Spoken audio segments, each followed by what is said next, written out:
بسم اللہ الرحمن الرحیم۔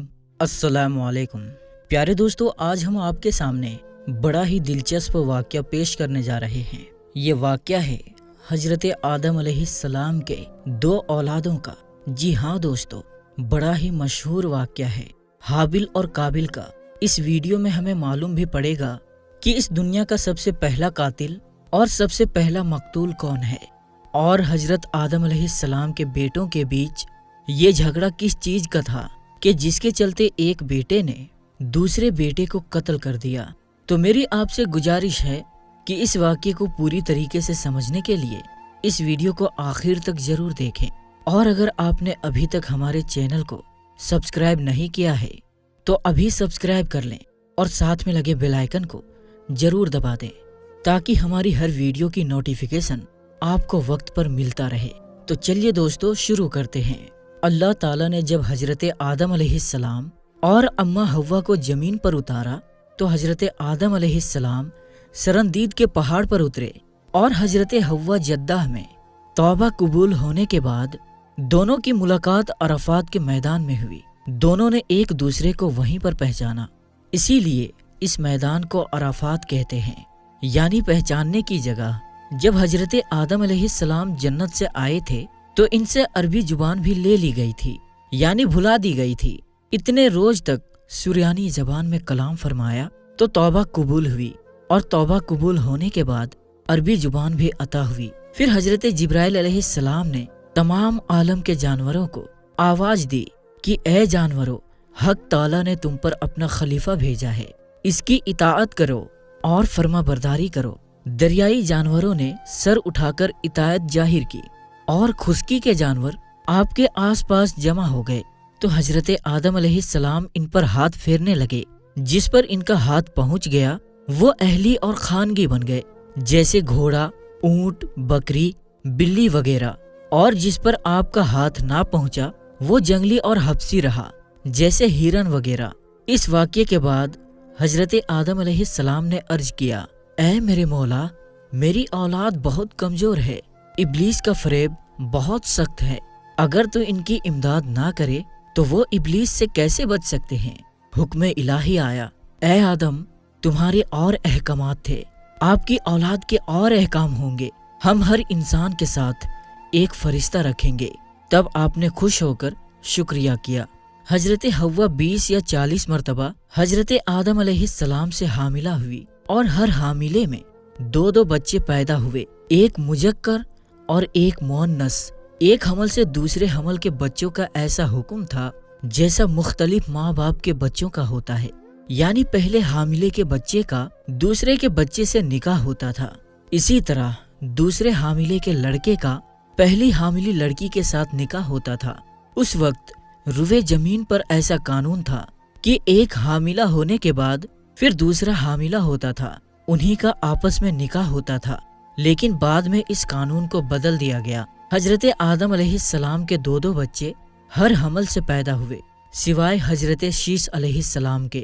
حضرت حوا نے حضرت شیش کو صرف اکیلا ہی پیش کیا، ان کے ساتھ جڑوا کوئی بچی نہیں تھی۔ یہ صرف نبی کریم صلی اللہ تعالی علیہ وسلم کی عزت و تکریم کے لیے مالک الملک نے ایک بچے سے ہی حاملہ کیا، کیونکہ نبی کریم صلی اللہ تعالی علیہ وسلم کا نور آدم علیہ السلام سے منتقل ہو کر حضرت شیش علیہ السلام کے پاس گیا۔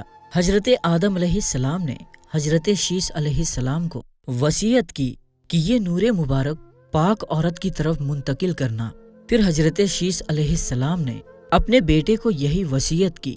یہ سلسلہ حضرت عبد المطلب، جو کہ رسول اکرم صلی اللہ تعالی علیہ وسلم کے دادا ہیں، ان تک چلتا رہا کہ ہر شخص نے اپنے بیٹے کو اس نور کے پاک وطن کے طرف منتقل کرنے کی وصیت کی۔ حضرت آدم علیہ السلام کی وفات کے وقت آپ کی اولاد اور اولاد کی اولاد 40,000 سے زیادہ ہو گئی تھی۔ تفسیر ساوی اور جمال وغیرہ میں 1 لاکھ پہنچ جانے کا ذکر ملتا ہے۔ بہرحال حضرت آدم علیہ السلام کی سبیل اولاد سے قابیل اور حابیل تھے۔ قابیل بڑا تھا اور حابیل چھوٹا تھا۔ قابیل کھیتی باڑی کرتا تھا اور حابیل بکریاں چراتا تھا۔ قابیل کے ساتھ پیدا ہونے والی لڑکی کا نام حکلیمہ تھا، جو بہت ہی زیادہ حسین و جمیل تھی۔ اور حابل کے ساتھ پیدا ہونے والی لڑکی کا نام لیودا تھا، جو کہ خوبصورتی میں کچھ کم تھی۔ حضرت آدم علیہ السلام کے شریعت کے قانون کے مطابق قابل کے ساتھ پیدا ہونے والی لڑکی کا نکاح حابل سے اور حابل کے ساتھ پیدا ہونے والی لڑکی کا نکاح قابل سے ہونا تھا، لیکن قابل نے ایسا کرنے سے انکار کر دیا۔ اس نے کہا کہ میرے ساتھ پیدا ہونے والی لڑکی کا نکاح میرے ساتھ ہوگا۔ اس وقت ایسا قانون تھا کہ جو بچے ساتھ میں پیدا ہوتے تھے ان کو چھوڑ کر اگلے حمل والے بچوں سے، یعنی اگلی بار پیدا ہونے والے بچوں سے ان کا نکاح کیا جاتا تھا، لیکن آج یہ حرام ہے۔ بہرحال جب قابل نے جد اور ہٹ دھرمی شروع کر دی تو حضرت آدم علیہ السلام نے کہا کہ تم دونوں اللہ کی راہ میں کوئی چیزیں پیش کرو، جو سچا ہوگا اس کی نیاز اور صدقہ قبول ہو جائے گا، اور جو جھوٹا ہوگا اس کی طرف سے پیش کیا گیا صدقہ قبول نہیں ہوگا۔ اس وقت قبولیت کی یہ علامت تھی، یعنی اس وقت قبولیت ایسی ہوتی تھی کہ جس کا صدقہ قبول ہو جاتا تھا اسے قدرتی طور پر آنے والی آگ کھا جاتی، اور جو قبول نہیں ہوتا اسے آگ نہیں کھاتی تھی۔ قابل نے ایک انبار گندم اور حابل نے ایک بکری یا دمبا رب تعالیٰ کی راہ میں پیش کیا۔ دونوں یہ کہہ کر نیاز پیش کی کہ اے اللہ، جو اخلیمہ کا زیادہ حقدار ہے اس کی قربانی قبول فرما۔ آسمانی آگ نے حابل کے صدقے کو کھا کر قبولیت بخش دی، اور قابل کے صدقے کو آگ نے نہ کھا کر درکنار کر دیا۔ قابل کے دل میں حسد، بغض اور کینہ بھڑک اٹھا۔ اس نے حابل کو قتل کرنے کی دھمکی دے دی۔ اللہ تعالیٰ نے اس واقعے کو قرآن مجید میں بھی ارشاد فرمایا ہے۔ حابل حق پر تھے، ان کے تقوی کے پیش نظر ان کا صدقہ قبول ہو گیا۔ انہوں نے کہا میں چاہتا ہوں میرے اور تمہارے گناہ تمہارے ہی پلے پڑے۔ اس کا مقصد یہ ہے کہ تم نے اپنے باپ کی نافرمانی کی، وہ گناہ بھی تمہارے ذمے، اور اگر مجھے قتل کرنا چاہتے ہو تو کر لو، اور میرے قتل کا گناہ بھی تمہارے ذمے ہوگا۔ آخرکار قابل نے حابل کو قتل کر ہی دیا۔ آدم علیہ السلام مکے گئے ہوئے تھے، اس نے ان کے پیچھے اپنے بھائی کو قتل کر دیا۔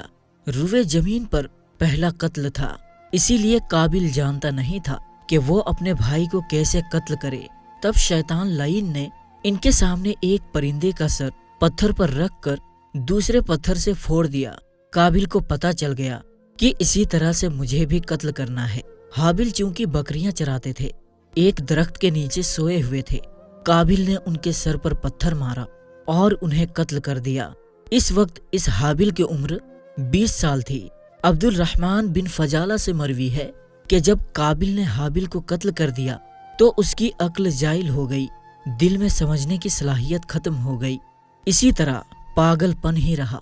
قتل کرنے سے پہلے رنگ اس کا سفید تھا، اور قتل کرنے کے بعد اس کا تمام جسم کالا ہو گیا۔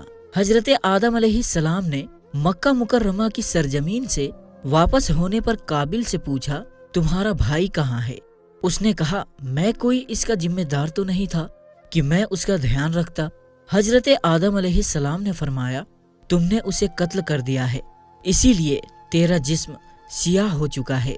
حضرت ابن مسعود رضی اللہ تعالی عنہ سے مروی ہے کہ رسول اللہ صلی اللہ تعالی علیہ وسلم نے فرمایا جو شخص بھی ظالماً قتل ہوگا اس کے قتل کا عذاب آدم علیہ السلام کے بیٹے پر بھی ہوگا، کیونکہ سب سے پہلے اسی نے قتل کی ابتدا کی تھی۔ یعنی جس طرح قتل کرنے والے کو قتل کا عذاب ہوگا، اسی طرح سے قتل کی ابتدا کرنے والوں کو بھی عذاب ہوتا رہے گا۔ حضرت آدم علیہ السلام بیٹے کے قتل پر اتنے زیادہ غمزدہ ہوئے کہ 100 سال تک آپ مسکرائے نہیں، اور 100 سال کے بعد آپ کو ایک اور بیٹے کی بشارت دی گئی۔ یعنی آپ کو کہا گیا کہ اللہ تعالیٰ آپ کو زندہ رکھے، اللہ تعالیٰ آپ کو ایک اور بیٹا عطا فرمانے والا ہے، تو آپ مسکرائے۔ حضرت آدم علیہ السلام کو حابل کے قتل ہونے کے بعد حضرت شیش علیہ السلام عطا ہوئے اور آدم علیہ السلام کے ولی عہد بنے۔ قابل نے جب حابل کو قتل کر دیا تو اب یہ نہیں جانتا تھا کہ کیا کریں، اسی طرح یہ چھوڑ دینا، پر اسے یہ خطرہ تھا کہ درندے کھا جائیں گے، تو وہ اپنے بھائی کی لاش کو بوری میں ڈال کر پھینکتا رہا، یہاں تک کہ لاش بدبودار ہو گئی۔ اسے چھپانے کی کوئی ترکیب معلوم نہ تھی اور اسے کوئی طریقہ بھی مل نہیں رہا تھا کہ میں اس لاش کا کیا کروں۔ بہت ہی پریشان تھا۔ علامہ ناجر رحمت اللہ علیہ نے اس مقام پر 3 وجہ بیان کی ہے۔ اگرچہ مشہور پہلی بات ہے کہ اللہ تعالیٰ نے 2 کوے بھیجے، دونوں لڑے، ایک نے دوسرے کو قتل کر دیا اور اپنی چونچ اور پنجوں سے زمین کو کھریدا اور مردہ کوے کی لاش کو اس گڈھے میں ڈال کر اور مٹی ڈال دی۔ اس سے قابل کو بھی پتہ چل گیا کہ مجھے بھی ایسا ہی کرنا ہے، اور بہت پریشان ہوا کہ میں اس کوے سے زیادہ عزیز ہو گیا ہوں کہ میں اتنا بھی کام نہ کر سکا۔ قابل نے تنگ آ کر حابل کی لاش کو اسی طرح پھینک دیا۔ اللہ تعالیٰ نے کوے بھیجے جنہوں نے مٹی کھود کھود کر اس لاش پر ڈالی اور اسے چھپا دیا۔ یہ دیکھ کر قابل کو بہت افسوس ہوا کہ حابل کو اللہ تعالیٰ نے اتنی عزت بخشی اور میں کتنا جلیل ہو گیا۔ کوے کی عام عادت یہ ہے کہ کوئی کھانے کی چیز اس کے پاس ہو تو اسے دوسرے وقت کے لیے زمین میں دبا دیتا ہے۔ اس نے جب کسی چیز کو زمین میں چھپایا تو قابل کو پتہ چل گیا کہ مجھے بھی اپنے بھائی کی لاش کو ایسے ہی چھپانا ہے، اور ساتھ ساتھ کوے سے کم علم رکھنے کی وجہ سے بہت پریشان بھی ہوا کہ مجھ سے تو کوا ہی اچھا ہے جسے چیزوں کو چھپانا آتا ہے۔ قابل کی ندامت اللہ تعالیٰ کی خوف کی وجہ نہیں تھی، اور نہ ہی وہ تائب ہو رہا تھا، بلکہ اسے ندامت اس پر ہوئی کہ وہ بھائی کی لاش کو اٹھائے پھرتے رہا اور کوے سے بھی کم عقل رہا کہ اسے دفن نہ کر سکا، اور اسی وجہ سے نادم ہو رہا تھا کہ وہ بھائی کو قتل کرنے کے باوجود خود اپنے مقاصد میں کامیاب نہیں ہوا تھا، کیونکہ اس سے ماں باپ، بھائی بہن سب ناراض ہو گئے تھے۔ اور وجہ یہ بھی تھی کہ جب اس نے دیکھا کہ ایک کوے نے بڑی مہربانی سے دوسرے کی لاش کو دفن کیا تو اس سے نادم ہوا تھا کہ مجھے تو اپنے بھائی پر اتنا رحم بھی نہیں آ سکا جتنا کوے کو ہے۔ واضح ہوا کہ اس نے کوئی توبہ نہیں کی، اور ندامت اسے صرف اپنی حماقت پر تھی، اور اسی طرح دنیا میں قبر بنانے کا سلسلہ شروع ہوا۔ سب سے پہلی قبر حابل کی تھی۔ تو پیارے دوستو، یہ تھا حابل اور قابل کا واقعہ، جس میں ایک بھائی نے دوسرے بھائی کا قتل کر دیا، اور وہیں سے پہلا قاتل اور پہلا مقتول ثابت ہوا۔ تو میرے دوستو، آج کی ویڈیو میں بس اتنا ہی۔ ہم ملتے ہیں پھر ایک نئی اور اچھی ویڈیو کے ساتھ۔ تب تک کے لیے السلام علیکم، اللہ حافظ۔